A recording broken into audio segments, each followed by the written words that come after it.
தங்கத்தமிழ் செல்வன் நம்ம பிள்ளைதான், இல்லைன்னு நம்மளாம் சொல்ல முடியாது. அதே மாதிரி எடுத்துக்கிட்டா டிடிவி தினகரன் நம்ம பிள்ளைதான், 2 பேரும் நம்ம பிள்ளைங்க தான். ஜெயலலிதா அவர்கள் விட்டு சென்ற அண்ணா திராவிட முன்னேற்ற கழகம் பதறுகிறது, சிதறுகிறது, தடுமாறுகிறது. ஏனென்றால் இந்த கட்சியை கெடுத்து சிதறவிட்டவர் பன்னீர்செல்வம். தந்தை பெரியார் யார்? அந்த பெரியார் யார்? அவருக்கு ஒன்றுமே தெரியாது. அவர் பூமிதார இயக்கத்தில் 10 லட்சம் ஏக்கர் நிலம் கொடுத்திருக்காரு அந்த மக்களுக்கு. திருமாவளவன் சொல்றார், என்ன சொல்றாரு? இது பெரியார் பூமி. ஏன் பெரியாருக்கு மட்டும் இந்த பூமி, மற்ற பூமியெல்லாம் இல்லையா? ஏன் பாருங்க, நல்லா பசும்பொன் முத்துராமலிங்க தேவர் ஐயா அவர்கள் 2000 ஏக்கர் நிலத்தை பட்டியலின மக்களுக்கே கொடுத்தார். அவர் மகான் அல்லவா? அவர் ஞானி அல்லவா? இந்த ராசாவை போல் அறிவு கட்டவனை பார்ப்பது மிக கடினம். அவன் உலகத்திலே அறிவில்லாதவன், அறிவு கட்டவன், அறிவுக்கும் அறிவு சார்ந்த ஒரு நிலைக்கும் சம்பந்தம் இல்லாதவன் இந்த ஆர் ராசா என்பவன். நான் மதங்களை பற்றி பேசவோ மத இன உணர்வுகளை பற்றி பேசவோ நான் விரும்பவில்லை. மனித இன உணர்ச்சிகளை கலந்து பேசுகிறேன். ஐயா கலைஞர் அவர்கள் இருந்தால் கூட இப்படி பேச விட மாட்டார். ஏனென்றால் அவர் ஒரு உயர்ந்த தலைவர், நல்ல மனிதன் கலைஞர் அவர்கள். அந்த தலைவர் கூட இருந்தால் இப்படியெல்லாம் பேச விட்டிருக்க மாட்டார். டிடிவி தினகரன் அவர்கள் ஒரு கணிசமான ஓட்டு வித்தியாசத்தில் ஜெயிப்பார்கள் என்பது உண்மை. ஒண்ணு, கொடநாடு கொலை வழக்கு பிரச்சனைகளில் எடப்பாடி பழனிசாமி பல மாதங்களில் செயலில் இருப்பார். இருக்க வேண்டிய காலங்கள் வந்தது. ஏனென்றால் கோடம்பாக்கத்தில் உள்ள NT ராமராவ் வீட்டுக்கு சென்றிருந்தேன். NT ராமராவ் அவர்கள் என்னை வரவழைத்தார். என்ன கூறினேன் என்றால், 92 அரசியல் மாற்றம் ஏற்படும், ஒரு பெண்ணால் உன் அரசியல் மாற்றம் ஏற்பட்டு ஒரு இழிவு ஏற்படும், அதற்கு பின்னால் உங்கள் மரணமும் நிச்சயிக்கும், அதற்கு அடுத்து உங்கள் அரசியல் பிரதிபலிப்பு இருக்காது என்று நான் NTRிடம் நான் கோடம்பாக்கத்தில் உள்ள அவர் வீட்டில் கூறினேன். இது உண்மை, அதில் எந்த மாற்றமும் இல்லை.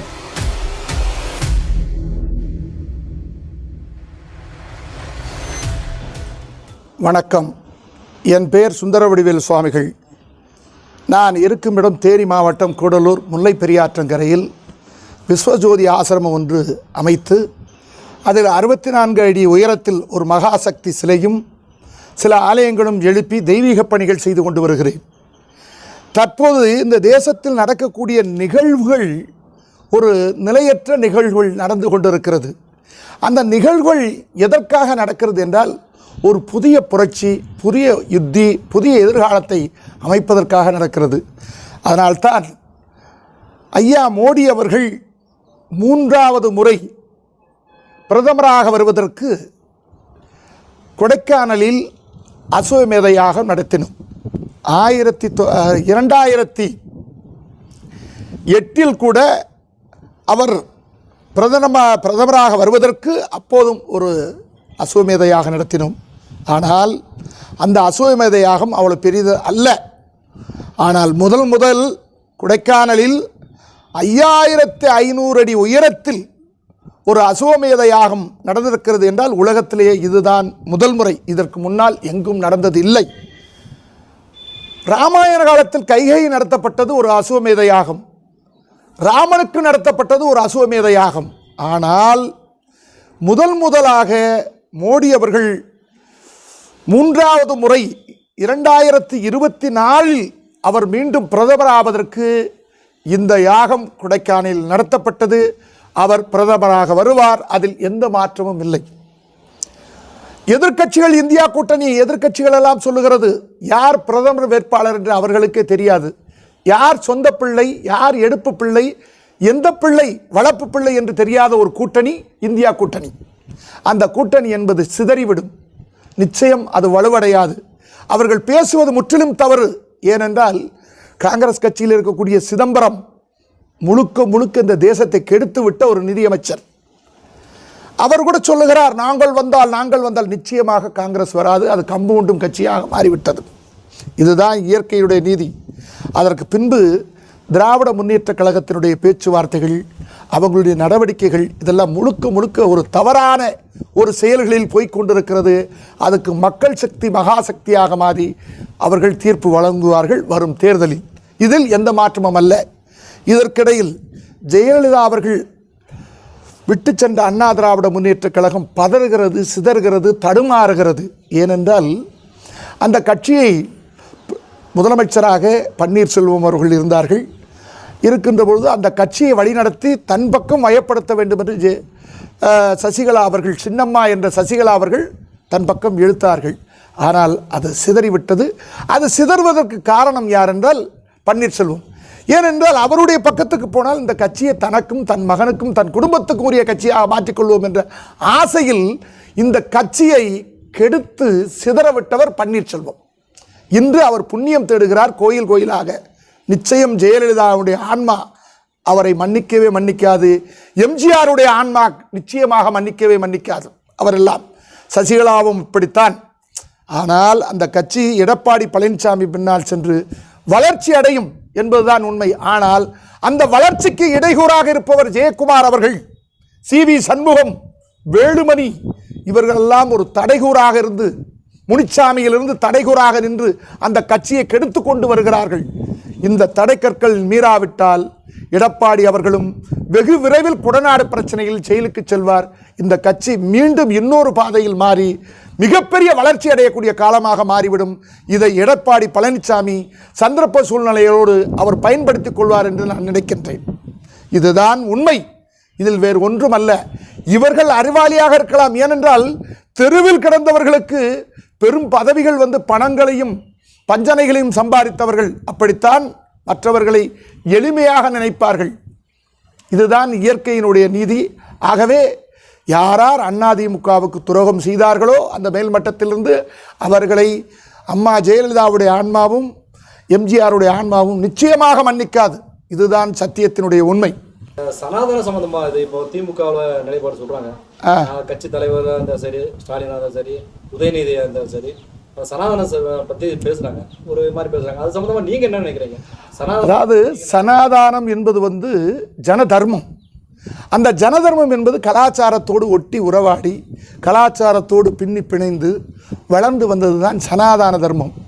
ஜனதர்மம் சனாதான தர்மம் என்பது பிரித்து வாழவில்லை, மனிதனோடு ஒட்டி உறவாடி வாழுகிறது. இதில் திராவிட முன்னேற்ற கழகத்தில் அவர்களுக்கு என்ன கொள்கை இருக்கிறது? தந்தை பெரியார் யார்? அந்த பெரியார் யார்? அவருக்கு ஒன்றுமே தெரியாது. அவர் பூமிதார இயக்கத்தில் 10 லட்சம் ஏக்கர் நிலம் கொடுத்திருக்காரு அந்த மக்களுக்கு? இல்லை.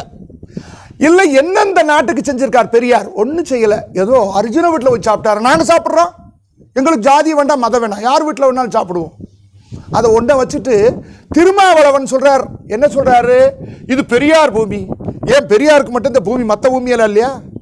ஏன் பாருங்க, நல்லா பசும்பொன் முத்துராமலிங்க தேவர் ஐயா அவர்கள் 2000 ஏக்கர் நிலத்தை பட்டியலின மக்களுக்கே கொடுத்தார். அவர் மகான் அல்லவா? அவர் ஞானி அல்லவா? அவரை பற்றி பேச வேண்டும். யார் இந்த தந்தை பெரியார்? தேசத்தினுடைய புறையோடு புண். இந்த புண்ணை பற்றி தினந்தோறும் மருந்து வைத்து கட்டுகிறார்களே, யார் அந்த வீரமணி? அந்த சொத்தை அனுபவித்துக் கொண்டு, பிச்சை எடுத்த சொத்தை அனுபவித்துக் கொண்டு வாழ்கின்ற ஒரு பித்தன். இவர்களெல்லாம் சனாதானத்தை பேசுவதற்கு என்ன அதிகாரம் இருக்கிறது? என்ன அதிகாரம் இருக்கிறது? சனாதானத்தை பேச வேண்டாம். சனாதானத்தை பற்றி பேசினால் திராவிட முன்னேற்ற கழகத்தில் பேசியவர்களும் சரி, திராவிட கட்சியில் பேசியவர்களும் சரி, இவர்களாம் தன் தாய், தன் தந்தை, தன் மனைவி, தன் குழந்தைகளை இழிவாக பேசியதற்கு சமம் என்று உணர்ந்து இனிமேல் பேச வேண்டும். இந்த ராசாவை போல் அறிவு கட்டவனை பார்ப்பது மிக கடினம். அவன் உலகத்திலே அறிவில்லாதவன், அறிவு கட்டவன், அறிவுக்கும் அறிவு சார்ந்த ஒரு நிலைக்கும் சம்பந்தமில்லாதவன் இந்த ராசா என்பவன். இவன் மனிதனா? ஒரு மத்திய அமைச்சராக இருந்து காற்றை வித்து கோடான கோடி பணத்தை சம்பாதித்தும் இந்த தேசத்தை ஏமாற்றிய நீ, திகார் செயலில் இருந்து கொண்ட நீ எப்படி சனாதான தர்மத்தை பேசும்? உன் தாய் உன்னை ஈண்டெடுத்திருந்தால், உன் தாய்க்கு நீ மகளாக இருந்தால் சனாதானத்தை இழிவாக பேசினான். நீ ஒரு இழிவற்றவன், இழிவாக பிறந்தவன் என்பதுதான் உண்மை, சத்தியத்தின் உண்மை. ஆக உணர்ந்து பேச வேண்டும். எவன் ஒருவன் சனாதானத்தையும் ஜனதர்மத்தையும் இழிவுபடுத்துகிறானோ அவன் இந்த தேசத்துக்கு விரோதி, தேசத்துக்கு எதிரி, இந்த மக்களுக்கு எதிரி. நான் மதங்களை பற்றி பேசவோ மத இன உணர்வுகளை பற்றி பேசவோ நான் விரும்பவில்லை. மனித இன உணர்ச்சிகளை கலந்து பேசுகிறேன்.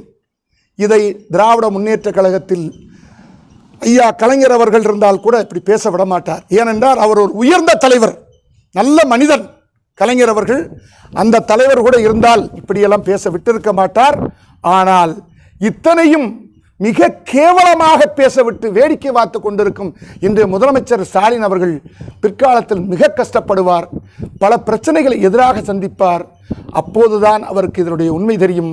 அவருடைய தந்தை ஆன்மா எவ்வளவு இவர்களை பாதுகாத்திருக்கிறது, இவர்கள் எவ்வளவு தவறு செய்தார்கள் என்பதை கலைஞருடைய ஆன்மா இவர்களுக்கு பதில் சொல்லும். இதுதான் சத்தியத்தின் உண்மை. தேனி தொகுதியில் யார் வருவாங்க?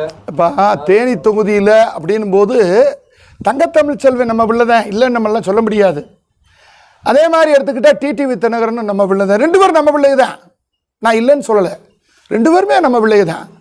ஆனால் இருந்தாலும் இன்றைய காலகட்டத்தில் டிடிவி தினகரன் அவர்கள் ஒரு கணிசமான ஓட்டு வித்தியாசத்தில் ஜெயிப்பார்கள் என்பது உண்மை. ஏனென்றால் தம்பி தங்கத்தமிழ் செல்வன் அவர்கள் சில விஷயங்களை விட்டு தடுமாறுகிறார், அவ்வளவுதான், வேற ஒன்றுமல்ல. எடப்பாடி விட்டுட்டு ஓபிஎஸ் இதை கொடுத்து ஏடிஎம்கே ஃபுல்லாக ரெட்டலேஷன் நம்ம கொண்டு வந்துருவோம் அப்படின்னு மாதிரி இவங்க, அதெல்லாம் தப்பு, வர முடியாது. அதாவது என்ன செய்கிறாங்கன்னா, ஏடிஎம்கேவுக்கு பொதுச் செயலாளராக மாறி கொண்டு போயிட்டாங்க, கட்சியை கொண்டு போயிட்டாங்க. ஏடிஎம்கே பொதுச் செயலாளர் யார் என்றால் எடப்பாடி பழனிசாமி. இவர்களெல்லாம் இல்லை, எந்த கோர்ட்டுன்னு சொல்லலை, இவங்களாம் இன்னும் கோர்ட்டு கேஸுன்னு பார்ப்பாங்க. அந்த அளவுக்குலாம் ஒன்றும் வர முடியாது. அதெல்லாம் சும்மா அவங்களா சொல்லிக்கிட்டு இருக்காங்க, கட்சி இவங்ககிட்ட வந்துடும் அவங்ககிட்ட வந்துடும் அவர் சொல்லி வரும், அதெல்லாம் வராது. கட்சி போனது தான். ஆனால் ஒன்று, கொடநாடு கொலை வழக்கு பிரச்சனைகளில் கண்டிப்பாக எடப்பாடி பழனிசாமி பல மாதங்களில் செயலில் இருக்க வேண்டிய காலங்கள் வந்தது. ஏனென்றால் இதற்கு முன்னால் நகராட்சி தேர்தல்கள் வருகிற போது அந்த சமயத்தில் கரூரில் ஸ்காட் தங்கவல் என்பவரிடம் நானும் அவரும் ஒரு இடத்துக்கு சென்றிருந்தோம். அப்போது வாங்கள் அமைச்சரை பார்க்க வேண்டும், ஒரு முறை அவருக்கு நல்ல ஆசீர்வாதம் செய்யுங்கள் என்று என்னை அழைத்து சென்றார். எனக்கு அமைச்சர் தெரியாது என்று அவரிடம் சொல்லினேன். அழைத்து சென்றார். நான் அப்போது அவர் ஒரு ஆடிக்காரில் இறங்கி செந்தில் பாலாஜி உள்ளே செல்லுகிறபோது பார்த்தேன். இவன் செயலுக்கு போக போகிறான், வாழ்க்கையில் படாத துன்பங்கள் இனிமேல் படப்போகிறான், ஏன் இந்த பதவி ஏற்றம் என்ற துன்ப நிலையை இவன் அடைவான், அதனால் இவனை பார்க்க நான் விரும்பவில்லை, கிளம்பி என்று நான் கிளம்பி வெளியே வந்து விட்டேன். அந்த இடத்தில் நான் பார்க்க விரும்பவில்லை செந்தில் பாலாஜி. அதுபோல்தான் எடப்பாடி பழனிசாமிக்கும் வரவேண்டிய காலம் அருகாமையில் இருக்கிறது.